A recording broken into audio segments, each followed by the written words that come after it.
বন্দ্যোপাধ্যায় উপেক্ষা করেও 5 বছর লড়াই করে এই শীতলকুচির মাটিতে প্রতিবাদ প্রতিরোধ কংগ্রেসকে শক্তিশালী করেছেন।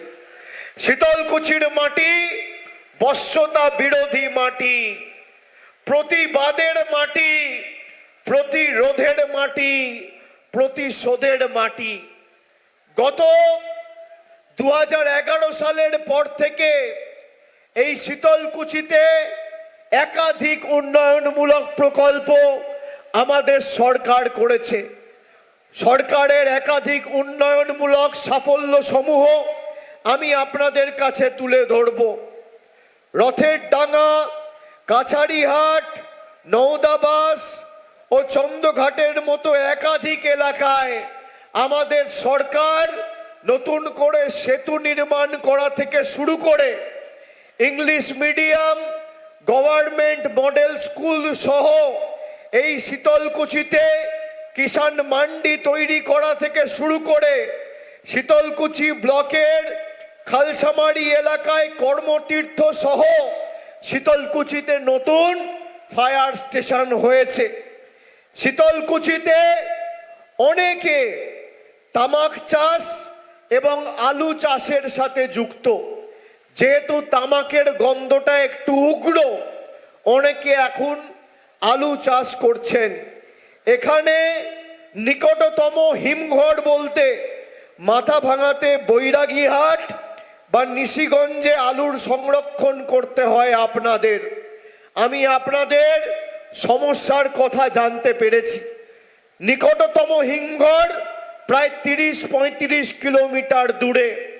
আমাদের সরকার বাজেটে নতুন 50টা হিমঘর কোল্ড স্টোরেজ করার কথা ঘোষণা করেছে। আগামী দিন তৃণমূলের প্রার্থী হরিহর দাস জেতার পর যত দ্রুত সম্ভব এই বছর শেষ হওয়ার আগে নতুন হিমঘর শীতলকুচিতে তৈরি করার কাজ তৃণমূলের সরকার করবে। আমি আপনাদের কথা দিয়ে যাচ্ছি। এছাড়াও যে সমস্ত সমস্যা, যেমন সীমান্তবর্তী এলাকায় পণ্ডিত পাড়ায় কাঁটাতারের ওপারে নিজের জমিতে কাজ করছিলেন উকিল বর্মন এবং তার স্ত্রী শোভা বর্মন। শোভা বর্মন আর উকিল বর্মনকে বাংলাদেশের দুষ্কৃতীরা অপহরণ করে নিয়ে যায়। পরবর্তীকালে শোভা বর্মনকে ছাড়লেও উকিল বর্মনকে 27 দিন জেল খাটানো হয়।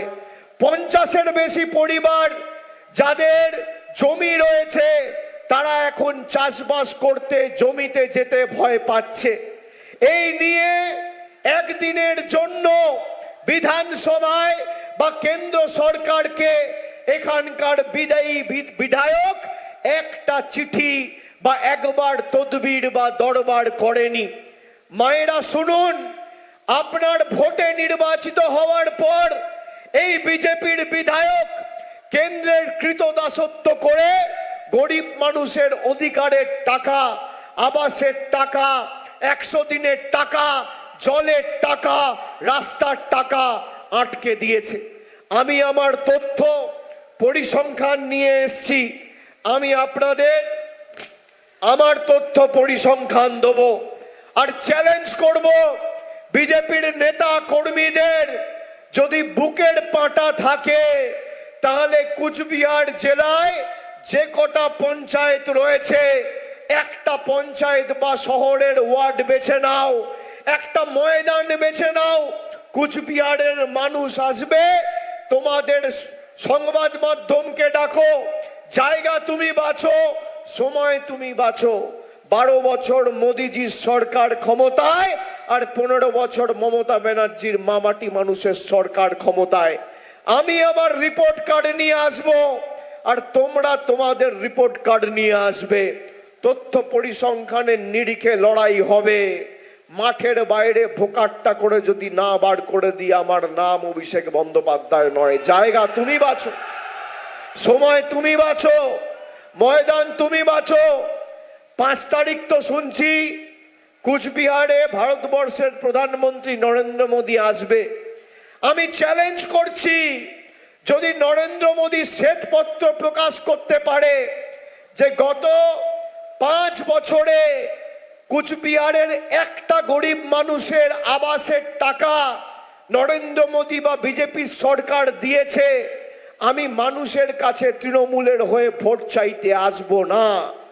5 তারিখ মোদিজি আসছে, যদি মোদিজি শ্বেতপত্র প্রকাশ করে প্রমাণ করতে পারে যে 100 দিনের গত 5 বছরে একটা গরিব মানুষের অ্যাকাউন্টে মোদিজির সরকার 10 পয়সা দিয়েছে, আমি রাজনীতির আঙিনায় পা রাখবো না।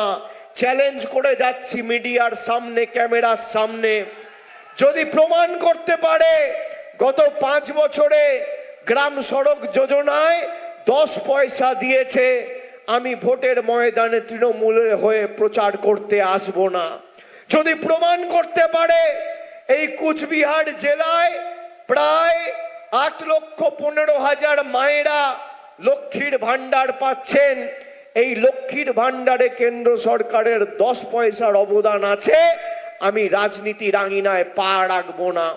আপনাদের মাথায় আছে, আজ থেকে 2 বছর আগে বিজেপির কুচবিহারের নেত্রী দীপা চক্রবর্তী তিনি বলেছিলেন মহিলাদের লক্ষ্মীর ভান্ডার বিজেপি ক্ষমতায় এলে বন্ধ করে দেবে।